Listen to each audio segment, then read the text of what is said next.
یہ واقعہ ہے ایک ظالم بادشاہ کا، حضرت موسیٰ علیہ السلام کے بچپن کا، جب مصر پر فرعون کی حکومت تھی۔ فرعون خود کو خدا کہتا تھا اور بنی اسرائیل پر جرم کے پہاڑ توڑتا تھا۔ فرعون کے دربار میں ایک ننھا بچہ داخل ہوا۔ یہ کون ہے؟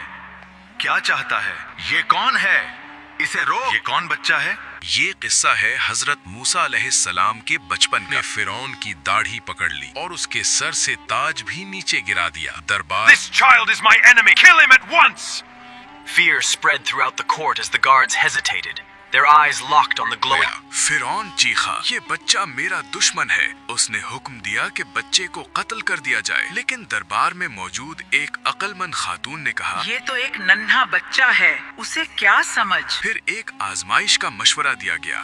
فرعون کے سامنے ایک طرف سونا اور ایک طرف دہکتا ہوا انگارہ رکھا گیا۔ یہ فیصلہ ہونا تھا کہ بچہ سونے کو پہچانتا ہے یا نہیں۔ اگر وہ سونا اٹھاتا تو اسے دشمن سمجھا جاتا، اور اگر وہ آگ کی طرف جاتا تو اسے معصوم مان لیا جاتا۔ ننھے حضرت موسیٰ علیہ السلام آگے بڑھے، ان کا ہاتھ سونے کی طرف بڑھا، مگر اسی لمحے اللہ کی قدرت حرکت میں آئی۔ فرشتے نے ان کا ہاتھ موڑ دیا اور وہ دہکتے ہوئے انگارے کی طرف چلے گئے۔ انہوں نے وہ انگارہ اٹھایا اور اپنے منہ میں رکھ لیا۔ یہ منظر دیکھ کر دربار حیران رہ گیا۔ فرعون کا غصہ ٹھنڈا پڑ گیا، اسے یقین ہو گیا یہ بچہ معصوم ہے، لیکن اس انگارے نے حضرت موسیٰ علیہ السلام کی زبان پر اثر ڈال دیا۔ بعد میں وہی ہلکی سی لکنت ایک عظیم راز بن گئی۔ حضرت موسیٰ علیہ السلام نے دعا کی، یا اللہ میری زبان کی گرہ کھول دے۔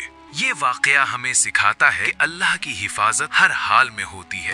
یہ واقعہ ہمیں سکھاتا ہے کہ اللہ کی حفاظت ہر حال میں ہوتی ہے، وہ چاہے ایک ننھے بچے کی شکل میں ہو یا ایک کمزور انسان کے ذریعے۔ اللہ جب کسی کو چنتا ہے تو اسے ہر خطرے سے بچاتا بھی ہے، اور کبھی کبھی جو ہمیں نقصان لگتا ہے وہی دراصل ایک بڑی حکمت کا حصہ ہوتا ہے۔